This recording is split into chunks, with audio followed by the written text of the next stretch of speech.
우리가 지난 시간에 살폈던 내용을 다시 한번 잠시 짚어보고 오늘 말씀들을 함께 살펴볼 텐데, 고린도후서 10장 후반부에서 우리는 바울 사도가 자신이 받은 그 권세의 궁극적인 목적은 다른 사람을 무너뜨리는 데 있지 않다. 그 권세의 목적은 오히려 세우는 데 있다 하는 사실을 분명히 밝혔다는 것. 그리고 대적자들은 비난했습니다. 그가 글로 쓸 때와 얼굴을 대면해서 볼 때 그는 많이 다르다라고 비난하지만 바울 사도는 그렇게 말했어요. 글로 쓰든지 얼굴을 대면하여 보든지 나는 항상 동일하다는 사실을 분명히 밝혔습니다. 대적자들은 자신들을 자랑하기 위한 그런 마음을 두고서 그들이 말하고 행하지만 자신은 마음대로가 아니라 그리스도께서 자신에게 주신 규범과 한계를 따라서 말하기도 하고 행한다고 말합니다. 그렇게 하는 궁극적인 목적은 뭐냐? 사람이 볼 때 인정받고 사람이 볼 때 칭찬하는 것이 아니라 주님께 인정받기를 바라는 그 진실함을 가지고 자신은 그리스도 앞에서 이 사도의 직분을 감당하고 있다. 이런 내용들을 우리가 10장 후반부에서 살펴보았습니다. 오늘 우리가 살펴보는 이 11장 전반부의 내용에서 계속 우리는 바울 사도가 받은 그 사도의 직분을 변호하는 내용들을 계속 살펴보는데, 오늘 말씀을 통해서는 이 고린도 교회 내에 침투하고 있는 이 거짓 교사들 혹은 거짓 사도들에 맞서서 자신의 사도직을 강력하게 변호하는데, 그 변호뿐만 아니라 자신이 그렇게 하고자 하는 궁극적인 목적이 어디 있느냐? 그것은 교회가 그리스도 앞에 영적인 순결을 잘 지켜내게 하기 위한 것이다 하는 사실을 밝혀주고 있습니다. 그래서 다른 분명한 목적을 가지고 있다는 사실을 성도들에게 알려주는 것이죠. 자신이 사도가 된 것도 사도로서의 그 직분에 합당하게 말하고 행하는 것도, 또 자신이 그것을 위해서 지나온 삶 속에 살아왔던 모든 일들은 오직 성도와 그리스도를 잘 연합시켜서 영적인 순결을 잘 지키게 하려고 하는 그 목적이 있다는 사실을 밝혀줍니다. 그래서 오늘 우리가 살펴보는 이 메시지 가운데서는 이 교회의 영적인 순결이라고 하는 것이 대단히 중요한 이슈가 된다. 오늘날 우리에게로 옮기면 무슨 말일까요? 구원받은 저와 여러분이 각자가 그리스도의 신부로서 신랑 되신 예수님 앞에 순결을 잘 지켜나가는 그런 삶을 힘써야 된다 하는 것이 오늘 우리가 이 본문을 통해서 우리가 주요하게 생각해야 하게 되는 교훈이 될 것입니다. 오늘 본문의 내용들 들어가서 한번 살펴봅니다. 먼저 바울 사도가 계속해서 자신의 사도의 직분을 변호하는데요. 그 변호의 목적은 자기 자신을 위한 것이 아니다 하는 사실을 우리가 분명히 살펴볼 수 있다는 겁니다. 먼저 읽은 말씀 전체적으로 두 번 나눠보면 1절부터 12절에 이르는 내용에서는 자신의 사도의 직을 계속 변호하는 메시지가 소개가 되고요. 그리고 마지막 부분 13절부터 15절에 이르는 내용에서는 거짓 사도들, 거짓 교사들의 그 정체가 무엇인가를 분명히 성도들에게 알리는 내용을 소개해 줍니다. 그래서 자신의 사도직과 거짓 교사들의 그 정체, 이것을 밝히는 내용이 오늘 본문 속에서 우리가 확인하게 되는 내용이 되겠습니다. 그 중에서 자신의 사도직을 변호하는 가운데 1절부터 4절에 있는 내용에서 사도는 이 성도 혹은 교회의 영적인 순결을 위해서 그가 대단한 열심을 가지고 있다는 사실을 알려줍니다. 내용들을 한번 보세요. 2절 말씀으로 가서 보면은 이렇게 말합니다. 내가 하나님의 열심으로 너희를 위하여 열심을 낸다. 이 열심이라고 하는 말을 다르게는 성경에 또 뭐라고 많이 번역이 됐냐면 질투라는 말이죠. 질투. 구약 성경에 보면 나는 질투하는 하나님이다 라는 사실을 여러 차례 말씀하신 바가 있습니다. 이 질투한다라는 말이 우리 사람이 사용할 때는 부정적인 의미가 많이 담겨 있지만 이 성경에서 질투라고 말할 때 그것은 온전한 사랑을 뜻하는 겁니다. 소위 말하면 순도 100%의 사랑을 하고 또 자기 사랑하는 자녀들에게 그 100%의 사랑 받기를 원하시는 하나님의 마음, 이것을 표현할 때 질투라고 하는 말을 사용한 것입니다. 바울 사도가 여기서 질투라고 하는 말을 쓸 때, 여기서 열심이라고 하는 말은 바로 이 구약에 자주 사용되고 있는 이 질투라는 말과 같은 의미를 담고 있는 표현이다 하는 겁니다. 말하자면 그가 열심을 낸다는 겁니다. 어떤 열심이냐? 하나님께서 마치 자기 백성들 향해서 베푸시는 그분의 질투처럼 사실도 그러한 질투와 열심을 가지고 있다고 이야기합니다. 그러면서 그 열심이 무엇을 위한 열심이냐 할 때 그 열심은 그들로 하여금 성도 혹은 교회가 진실한 그리스도의 신부, 정결한 신부로 준비되게 하는 일에 있어서 내가 이러한 열심, 이러한 질투를 가지고 있다. 이렇게 밝혀주는 것입니다. 2절 말씀 한번 다시 보세요. 내가 하나님의 열심으로 너희를 위하여 열심을 내노니 내가 너희를 정결한 처녀로 한 남편인 그리스도께 드리려고 중매함이로다. 눈여겨볼 표현입니다. 여기서 그리스도와 성도 혹은 그리스도와 교회의 관계가 어떤 관계냐?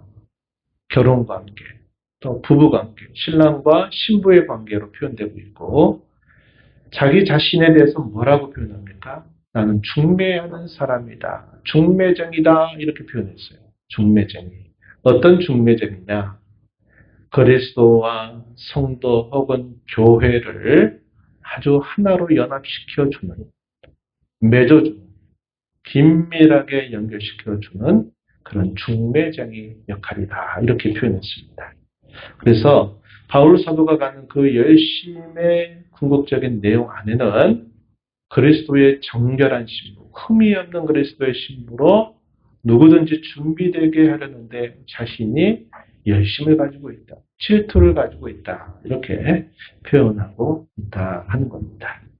우리는 여기서 교회 가운데서 앞선 일꾼들, 혹은 복음의 전도자들, 혹은 목회자들, 교육자들이 어떠한 자세를 가지고 몸된 교회에서 임해야 되느냐 하는 것도 배우고 또 성도된 모든 신자들이 신앙생활을 하면서 혹은 교회 생활을 하면서 어디에 중심을 두고 신앙생활을 해야 되는지 이것을 우리가 배우게 된다 하는 겁니다. 우리 한국교회는 이제 140년이 넘는 역사를 가지고 있습니다. 세대가 여러 차례 바뀌게 돼요. 특별히 우리가 잘 아는 대로 일제강점기 35년을 지나고 6.25 전쟁 이후에 폐허가 된 우리 대한민국이 하나님의 돌보신 가운데서 계속적으로 성장하게 되는 은혜를 입게 됩니다. 그래서 많은 교회가 참 황금어장과 같이 부흥을 이루어가는 그런 시대를 하나님께서 우리에게 허락해 주신 겁니다. 그래서 그 어려웠던 그 시대를 극복해서 많은 하나님의 은혜를 받아서 복음이 전국 방방곡곡에 또 온 나라에 가득히 전파되는 그런 은혜를 받은 나라가 됩니다. 그래서 교회가 곳곳마다 세워지고 또 아시는 것처럼 여러분들이 연로하신 분들 계시지만 어릴 때 생각해 보면 이 교회당에 천막만 세워도 막 사람들이 막 몰려올 만큼 황금오장과 같은 그런 때를 우리 대한민국이 다 그런 은혜를 입었던 것입니다. 90년대 접어들어서 그때부터 소위 마이너스 성장이 이제 시작이 되고 하는 일이 있었는데 그 전까지는 그야말로 말할 수 없이 참 많은 복음의 은혜를 받게 되죠. 그러면서 세대가 교체되는 그런 일들이 이제 한 번, 두 번 이렇게 교체가 되는 과정에서 참 처음에 얼마나 많은 분들이 이 복음 위해서 수고하고 하시는지 몰라요. 그런데 이제 문제가 뭐냐면 그러한 세대들이 떠나가게 되면서 문제가 생겨났던 것을 우리가 알게 됩니다. 우리가 사사기 말씀을 한참 읽고 있는데 이 사사기 시대에 여호수아와 그의 함께 생존했던 장로들이 있는 데에는 여호와 하나님께 그들이 신실하게 섬겼는데 안타깝게도 그들의 세대가 끝나가면서 여호와를 알지 못하는 세대가 일어나고 그렇게 되면서 결국 사사시대의 깊은 혼란 속에 빠져버렸던 것을 우리가 기억하죠. 우리 한국교회 역사에 있어서도 이렇게 세대 교체를 하게 되면서 큰 부작용이 일어나게 되는 그런 주요한 원인 중에 하나가 바로 이겁니다. 수고했던 분들의 자리와 역할이 과연 무엇이냐 하는 것에 대한 자리매김이 잘 이루어지지 않았다 하는 겁니다. 그래서 이 바울 사도가 여기서 표현했던 이 말씀을 우리는 깊이 가슴에 새겨야 합니다. 그게 뭐냐면 목회자들, 많은 일들을 위해서 수고하고 있었던 목회자들의 자리는 뭐냐? 중매장이었다는 겁니다. 그걸 기억해야 돼요. 목회자가 떠나가고 난 자리에 그 목회자의 이름이 남아서는 안 되는 거죠. 그들이 떠나간 자리에 뭐가 남아야 합니까? 성도와 그리스도와의 관계가 더 깊어지게 하는 것이 남아야만 된다 하는 것이고, 성도들 또한 어떻게 합니까? 오랜 세월 동안 복음을 위해서 수고하고 애쓴 이들을 기억한다 하는 것은 좋은 뜻이지만 어떤 생각까지 발전하냐면 이분이 아니면 안 된다. 다른 분은 안 된다. 이런 생각이 강해집니다. 그러다 보니까 소위 카리스마틱한 그런 지도자들이 일어나야만 되는 그런 상황이 되어버려요. 그런데 그 부작용은 너무나 큰 겁니다. 너무나 커요. 수십 년 동안 참 섬기고 봉사와 헌신 가운데 목회자와 성도들이 이루었던 그 거대한 교회들이 이러한 문제들을 잘못 대처하는 일로 인해서 교회가 깨어져 버리고 분란이 일어나고 또 많은 신자들이 시험에 빠져버리게 되는 일들이 얼마나 많이 우리 한국 교회에 있는 일인지 몰라요. 그래서 오늘 우리가 이 말씀을 통해서 우리 신앙생활의 본질이 어디냐? 그것은 그리스도와 나와의 그 끊을 수 없는 깊은 연합과 그분과의 친교에 있다는 사실을 우리가 기억해야만 되고, 교역자나 목회자들의 자리는 나를 바라봐라가 아니라 내 섬김과 또 내 수고를 통해서 성도들이 그리스도를 더 바라보게 하는데 그 궁극적인 목적이 있어야 된다.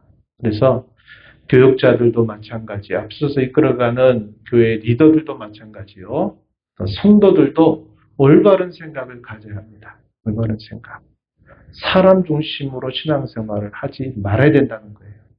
이걸 우리가 잘 극복하지 않으면 신앙생활 열심히 잘했다 쳤는데 나중에 결국 걸려 넘어져서 또 쓰러져 버리게 되는 일들이 따라올 수 있다 하는 것을 우리는 반면교사로 삼아서 주의를 기울여야만 된다 하는 겁니다.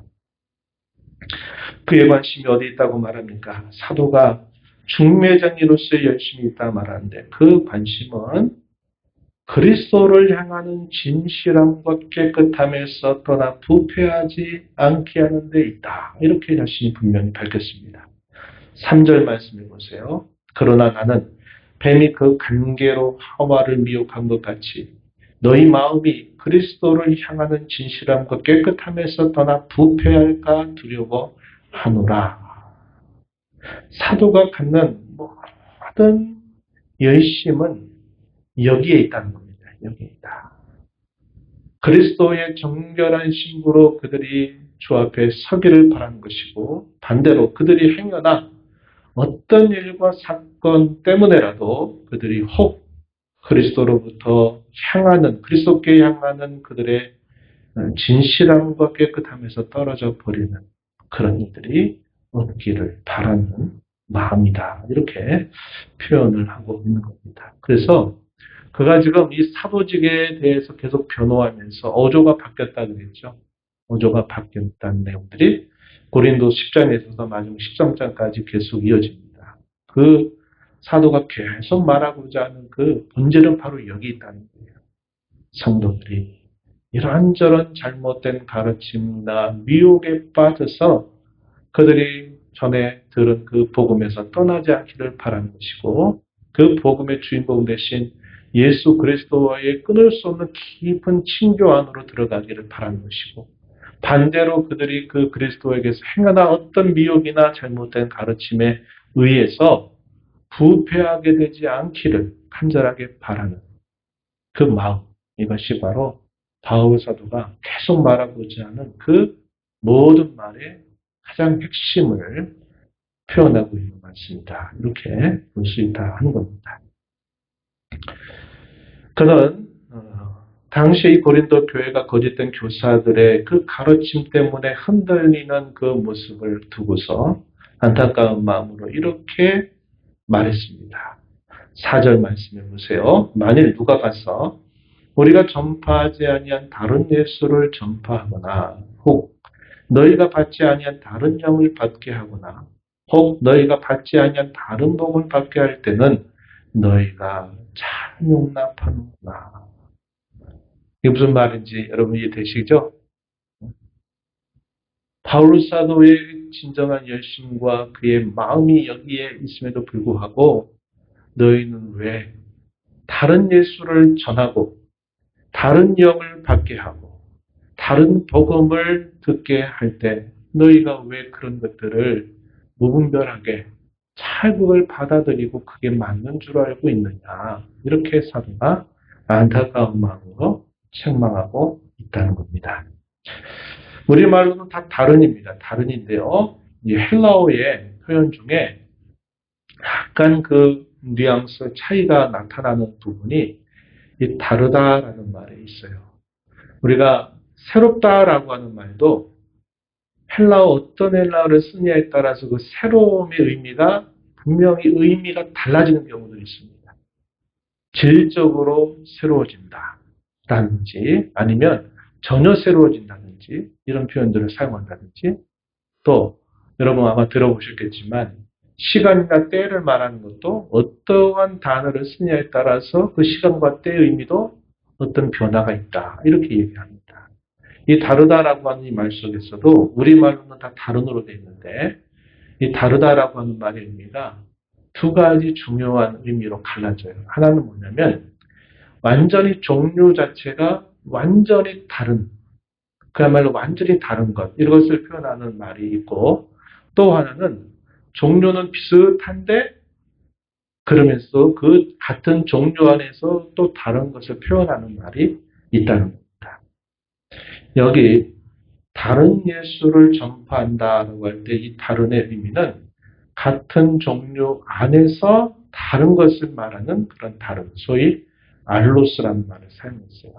그래서 이게 무슨 말이냐면 예수를 말하는데 예수님을 증거하고 예수님을 가르치는데 나중에 보니까 그 동일한 예수가 아니라 다른 예수를 소개하고 있다 이 말입니다. 그런데 너희가 그것을 분간하지 못하고 잘도 받아들이고 있다. 이렇게 사도가 말하는 것이죠. 이어서 다른 영 그리고 다른 복음할 때는 다른의 의미를 또 다른 말을 썼어요. 헤테로스라는 말을 사용하는데 이 의미는 뭐냐면 처음부터 다르다는 것을 말하는 겁니다. 같은 종류의 다른 것이 아니라 같은 종류가 아니면서 다른 것입니다. 그런데 여기서 사도가 말할 때 다른 영이다라고 말하는 것은 결국 뭘까요? 우리 믿는 신자들에게 임하시는 성령이 아니라 사탄의 영이다. 이걸 표현하는 겁니다. 같은 성령을 받았는데 이상하다, 다르다 이런 걸 말하는 게 아니에요. 다른 영을 받게 하는데 너희가 거기에 왜 현혹을 당하고 있느냐.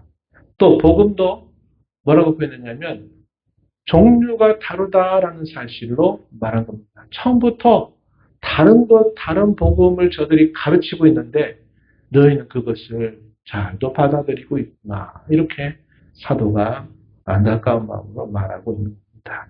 그래서 여러분들이 우리말로는 다 다른이지만 이 4절에서 사도가 말할 때 뉘앙스의 분명한 차이를 가지고 말하고 있다는 겁니다. 우리가 헬라어를 모르기 때문에 그냥 다 다르다라는 말을 내용적으로는 이해하지만 조금 더 선명한 의미를 담아서 사도가 이렇게 표현하고 있는 말씀이다 하는 겁니다. 결국 그렇죠. 지금도 많은 이단들이 가르치는 그런 내용들을 잘 살펴보면 그런 거예요. 같은 예수로 시작했다가 나중에 보니까 다른 예수예요.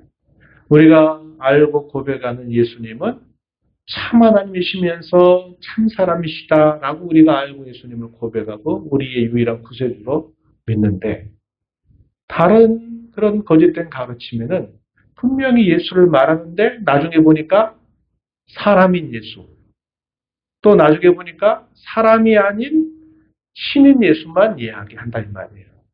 거기에 결국 이단들의 그 본질이 들어있다 이 말이죠. 그래서 동일한 예수님을 말하지만 그 내용은 엉뚱한 이야기를 하는 경우들이 생긴다는 거죠.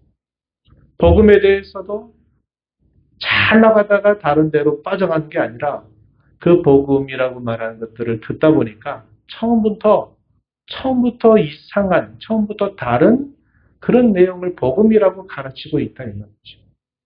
성령을 받으라고 성령을 받는다라고 말하는데 나중에 보니까 성령을 받았는데 엉뚱하게 다 가지는 게 아니라 전혀 다른 영을 받았다 이 말이에요. 그걸 말합니다. 그래서 바울 사도가 그걸 말하면서 안타까운 마음으로 나는 여러분 한 사람 한 사람이 그리스도의 정결한 신부로 흠이 없이 그리스도와 긴밀하게 연결되기를 바라는데 나는 그 일을 위해서 나는 여러분들이 행하나 여러분들이 그 길에서 떠나서 부패할까 나는 심히도 염려하면서 열심을 내고 있는데 왜 여러분들은 다른 예수, 다른 영에 그렇게 휘말려서 그것을 분명하지 못하고 받아들이고 있느냐, 이렇게 사도가 안타까운 마음으로 말하고 있는 내용이다 하는 것입니다. 이어지는 내용으로 계속 가보면 이제 바울 사도는 그렇게 말하면서 자신의 사도권을 또다시 변호하는 말씀을 합니다. 5절과 6절에 보면 지극히 크다라고 말하는 다른 사도들보다 나는 비교했을 때 조금도 부족하신 것이 없다. 당시 이 거짓 교사들은 그래, 예수님을 따랐던 제자들이 사도가 된 건 그렇다 치자. 그건 인정하겠다. 근데 이 바울이라고 한 사람이 어떻게 사도냐? 자기 주장이 아니냐? 이 사람이 무슨 사도가 될 수 있느냐? 이렇게 계속 비난을 했단 말이에요. 그에 대해서 바울 사도는 다른 잘 알려져 있는 그런 사도들과 비교할 때 자기는 조금도 자격에 있어서 부족하지 않다는 사실을 분명하게 말하고, 그는 그 대적자들이 주장하는 것처럼 말에는 어눌하지만 글로 볼 때는 또 강하다. 이걸 가지고 비난했단 말이에요. 바울 사도가 뭐라고 말하는가? 여기서 말에는 졸하다라는 말을 썼어요. 6절에 보면 졸하다 이 말의 의미는 당시 헬라 시대 때 이 수사학이라고 하는 게 굉장히 발전하거든요. 수사. 말을 잘해서 어떤 사람을 설득하게 하고 그 사람을 울게도 하고 웃게도 하고 그 사람을 설득해서 자기를 따르게 하는 이런 수사학이라고 하는 게 상당히 발전됐던 그런 시대죠. 네? 그런 면에 있어서 나는 졸하다. 그러나 지식에 있어서 나는 결코 그렇지 않다. 여기서 말하는 이 지식은 바울 사도가 많이 배웠다. 당시에 히브리적인 어떤 지식이라든지 아니면 헬라적인 지식을 많이 가지고 있다. 그런 의미를 말하는 것이 아니라 여기서 말하는 지식은 그렇지 않다라는 것은 무엇보다도 복음의 진리에 있어서는 결코 그렇지 않다. 확고하다. 아주 선명하고 분명하다. 이렇게 바울 사도가 말을 하고 있는 겁니다. 우리도 마찬가지입니다. 우리가 세상에서 공부할 수 있는 기회가 많지 않고 그랬다. 그래서 우리가 주눅들 필요 없어요. 우리가 말하는 게 좀 어눌할 수 있어도 괜찮습니다. 기도하는 게 조금 부족해도 괜찮아요. 그러나 중요한 건 뭐냐면 복음의 본질과 성경의 정확한 내용을 분명하게 아는 게 중요해요. 이게 중요하다는 겁니다. 바울 사도가 지금 그것을 말하고 있는 거예요. 그리고 세 번째 부분에서 뭘 얘기했냐면 자신은 이 고린도 교회에 와서 오랜 세월 동안 이 고린도 지방에서 복음을 전하면서 바울 사도는 우리가 아는 대로 이 고린도 지방에 갈 때 일을 하면서 복음을 전해요. 왜냐하면 그냥 며칠, 몇 주, 몇 달 있다가 떠나간 곳이 아니라 1년 8개월이라고 하는 상당히 긴 시간 동안 이 고린도 지역에 머물러요. 그리고 많은 박해를 입고 어려움도 있었습니다. 근데 하나님께서 이곳에 내 백성이 많다. 그렇게 하시면서 바울 사도를 이곳에 오랫동안 머물게 하셨거든요. 그럴 때 바울 사도에게 특별한 하나의 기술이 있었어요. 그게 뭐였어요? 천막 만드는 기술이 있었습니다. 그래서 바울 사도가 이 고린도 지방에 오랫동안 복음을 전하는 동안에 복음 전하는데 필요한 모든 비용을 스스로 다른 사람의 도움에 의해서 이걸 충당한다는 것이 쉬운 일이 아니었어요. 사도 혼자만이 아니라 그와 함께 하고 있는 여러 복음의 동역자들이 함께 있었단 말이에요. 그럴 때 그들의 먹고 하는 모든 것들을 다 교회에 떠맡길 수가 없었고, 더더군다나 고린도 지방이 이 방탕한 도시에 갔을 때 그들에게 무엇인가를 요구하게 되면 어떤 일이 생길 수 있습니까? 복음이 뭔지도 받기도 전에 저 사람 먹고 살려고 여기 왔구나. 우리한테 도움받으려고 왔구나. 이런 생각을 하게 되면 그 복음을 받기도 전에 이 사람들의 이 강팍한 마음이 더 완고해질 수 있는 거죠. 그래서 바울 사도는 이 고린도 지방에 갈 때 자신이 천막 깁는 일을 하면서 낮에는 또 일하고 기회가 되는 대로 회당에 가서 복음을 전하고 또 길거리 사람에게 복음을 전하는 일들을 계속 같이 감당했습니다. 우리가 이것을 자비량이다 이렇게 말해요. 근데 자비량으로 온전하게 충당될 수준은 아니었습니다. 그래서 당시의 마게도냐 지방에 있는 예를 들어서 빌립보, 데살로니가 이런 교회들에서 먼저 이 복음의 은혜를 알았던 많은 형제들이 바울 사도가 복음을 전하는데 지속적으로 오늘날로 말하면 이런 선교 후원금을 계속 보내주는 겁니다. 그래서 바울 사도가 이 고린도 지방에 머무르는 동안 한편으로는 천막 깁는 일을 통해서 수입을 얻고 그 수입을 얻은 것으로 먹으면서 복음을 전하고 또 한편으로 마게도냐 교회에 있는 형제들이 조금씩 모아서 보내주는 것들을 가지고서 생활을 하면서 그곳에 복음을 전해요. 그래서 일체 고린도 교회 성도들에게는 경제적인 부담을 주지 않으려고 했던 겁니다. 이제 그것에 대해서 사도가 지금 설명하는 거예요. 대적자들은 뭐라고 말합니까? 그가 만약에 정말 사도라면 정당하게 녹을 받고 먹을 받으면서 해야 되는데 봐라. 이 바울이라는 사람은 여러분들에게 아무것도 받지 않고 저렇게 일하면서 지냈지 않나. 또 이런 것들을 비난거리로 삼았던 것입니다. 그러니까 그러한 오해들에 대해 바울 사도가 해명할 필요가 있었다 하는 겁니다. 8절 말씀을 한번 좀 보세요. 8절 말씀. 약간 단어적인 표현을 사용했습니다. 여러분 성경 읽다가 보면 이게 무슨 뜻인가 싶을 거예요. 한번 보세요. 내가 너희를 섬기기 위하여 다른 여러 교회에서 비용을 받은 것은 탈취한 것이라. 너희를 섬기기 위해서 다른 여러 교회, 마게도냐 교회를 말합니다. 고린도 지방은 아가야 지방으로 분류한다고 그랬고 그 위쪽에 있는 지역을 마게도냐 지방이라고 크게 불러요. 그래서 여기서 마게도냐 지방을 말하는 겁니다. 거기로부터 뭐 했다고 말해요? 비용을 받은 것은 탈취한 것이다. 빼앗은 것이다. 이렇게 표현했습니다. 이게 무슨 말이야? 갈취했단 말이야? 막 이렇게 오해하기 쉬운데 바울 사도가 이런 표현을 사용한 것은 이 대적자들이 바울을 비난한 그 말을 받아가지고 지금 말을 해주는 거예요. 그들은 그랬다고 말하는데 사실은 그런 게 아니라는 사실을 이렇게 표현한 거예요. 이 말은 고린도 교회 성도들에게 복음을 전해서 그들에게 경제적인 부담을 주지 않으려고 할 때 다른 여러 교회가 함께 여러 필요들을 챙겨주었다 하는 사실을 표현하고 있는 것입니다. 9절 가서도 보면 이렇게 말해요. 9절 마게도냐에서 온 형제들이 나의 부족한 것을 보충하였습니다. 이렇게 말합니다. 이것이 이 마게도냐 교회들이 바울 사도가 복음을 전하는 데 있어서 계속 이렇게 후원하고 기도했다는 사실을 보여주고 있는 표현이 되는 겁니다. 그가 이렇게 대하려고 할 때 왜 이렇게 했느냐 했을 때 그의 마음을 여러 가지로 표현했어요. 7절에 보면 이렇게 말합니다. 내가 너희를 높이려고 나를 낮추었다. 이런 표현을 사용했어요. 8절에서는 너희를 섬기기 위해서 내가 그렇게 했다. 또 9절 앞부분에서도 아무에게도 누를 끼치지 아니하였다. 이렇게 말합니다. 너희에게 폐를 끼치려고 하지 않았다. 이렇게 또 뒷부분에서도 말하고 있어요.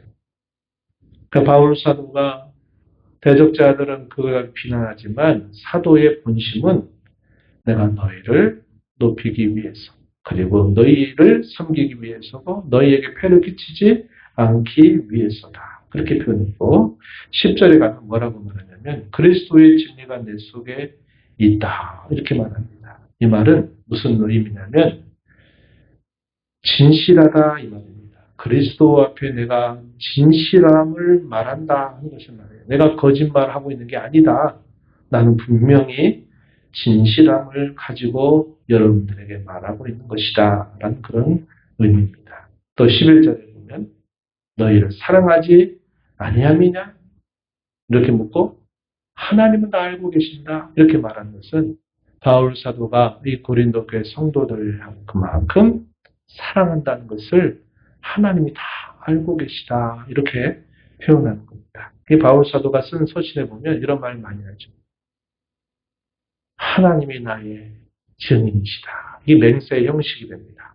우리가 돌아온 주부터 신앙 고백서 가운데 맹세와 소원에 대해서 배울 때 이 신약교회에서 맹세를 표현한 하나의 형식이 이 모든 일을 하나님이 알고 계신다. 이 모든 일에 대해서 하나님이 증인이 되신다. 이런 말도 맹세 형식을 취하고 있는 것이다. 이렇게 이해할 수 있는 표현입니다.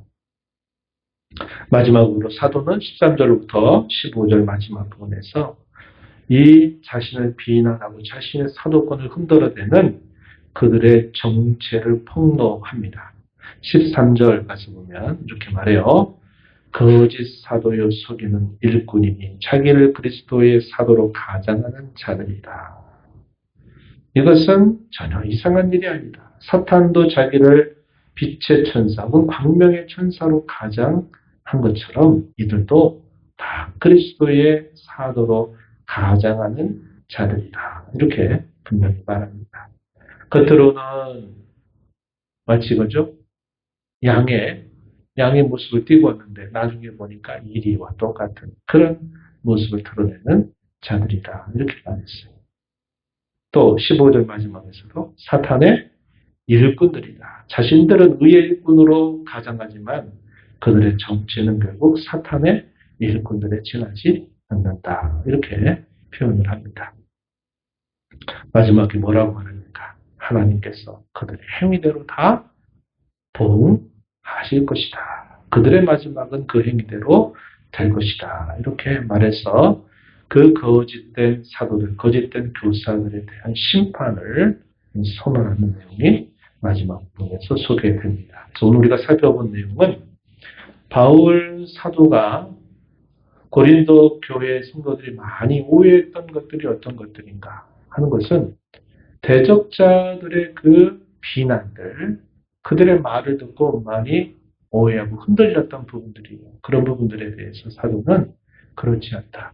나는 이러이러한 열심을 갖고 이러이러한 목적을 갖고 난 여러분 가운데 있었고 내가 여러분들에게 아무런 해를 끼치지 않기 위해서 복음에 걸림돌이 되지 않기 위해서 나는 자비량으로 그리고 마게도냐 교회로부터 나는 도움을 받았던 것이지 결코 여러분들을 행해서 내가 거짓되기 때문에 그렇게 했던 것이 아니었다 하는 사실을 변호하고 변증하는 내용이 오늘 우리가 살펴본 내용에 기록됩니다. 오늘 우리가 이 말씀을 통해서 아까 초두에 말씀드렸던 것처럼 그리스도와 여러분, 그리스도와 교회, 그리스도와 성도와의 관계, 또 교회 가운데 말씀 사역자나 앞선 리더와의 관계를 우리가 잘 이해해야만 된다는 겁니다. 이 정도를 넘어서지 말아야 돼요.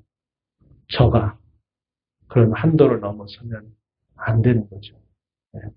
어디까지 역할이냐? 구약시대는 제사장이라고 하는 직분이 있어서 제사장을 통해서 제사를 드려야만 했지만 신약시대에는 모든 신자들이 다 제사장이 됐습니다. 그렇죠? 그리스도를 힘입어서 성소에 들어갈 담력을 얻었다고 성경은 말합니다. 오늘날의 목회자는 여러분들이 그리스도를 더 깊이 알고 그리스도와 긴밀하게 연합이 되게 하는데 중매하는 그런 역할이 맞다. 여러분들이 교육자나 목회자들을 그런 정도로 잘 생각하고 여러분의 도움을 위해서 또 요청하고 그렇게 여러분들이 하시면 됩니다. 사람을 결코 우상화하거나 사람을 마치 내가 따르듯이 이렇게 하는 것은 바람직하지 않다 하는 것 기억하시고 우리가 신앙생활과 교회생활의 진정한 본질이 무엇인가를 오늘 말씀을 통해서 다시 확인하고 본질에 집중하는 신앙생활, 본질에 집중하는 그런 교회, 성도가 되어야겠다 하는 것입니다. 바울 사도의 외모가 초라했다. 말하는 게 이렇게 시원시원치가 않다. 보이는 여러 가지를 가지고 막 그를 비난하고 헐들어서 그가 전했던 복음을 막 흔들려고 하는 일들을 계속 하는 겁니다. 우리가 신앙생활 하면서 이런저런 본질적이지 않은 것들, 그런 것들 때문에 본질을 빼앗기게 되거나 본질을 그걸 생각지 못하면 그건 대단히 위험한 신앙생활이 될 수 있습니다. 이럴 수도 있고 저럴 수도 있고 이래도 되고 저래도 되는 것들에 대해서는 여러분들이 여유롭게 가지세요. 생각을. 왜 우리 이렇게 왔는데 이게 아니냐? 왜 저렇게 해야지 이게 아니냐? 이런 것들 가지고 다투고 이런 거 가지고 계속 뭔가를 시비를 붙여보세요. 본질을 다 빼앗겨버리고 본질을 사단이 가져갈 겁니다. 우리 신앙생활의 본질은 그리스도와 나와의 뗄 수 없는 깊은 연합 안으로 우리가 들어가야지. 그것에 별 중요하지 않은 것들에 그냥 거기에 목숨 걸고 그거 아니면 안 된다. 이렇게 신앙생활 하지 말아야 합니다. 신앙생활 오래 한 분일수록 이런 오랜 습관에 나도 모르게 젖어 있기 때문에 꼭 그래야 됩니다. 왜 그렇게 안 했느냐? 뭐가 어떠냐? 어떠냐? 그런 것들은 지나치게 거기다 마음의 중심을 싣지 마세요. 무게 중심을 거기다 싣지 말라는 거예요. 우리 무게의 중심 어디에 쏟아야 합니까? 바울 사도가 가졌던 그 진지한 열심. 행여나 그리스도에게로부터 부패하여 떨어질까를 염려하는 그 안타까움. 그리스도 앞에서도 정결하고 흠이 없는 그리스도의 신부로 맺어져가는 그 일에 거기에 본질이 거기에 있는데 거기에 우리의 신앙의 초점을 맞춰야만 된다. 꼭 기억하고 힘써 나가는 저와 여러분이 되어야 하겠다 하는 것입니다. 우리가 열심히 내는 것도 그 열심이 무엇을 향해 됩니까? 이 본질을 향해서 나아가는데 열심을 내야 돼요. 이 본질이 아닌 비본질적인 것에 거기에 우리 모든 열심을 거기다가 쏟아부어 버리면 우리가 정말 힘을 모아야 될 때는 힘이 없어요. 이렇게 되면 안 된다.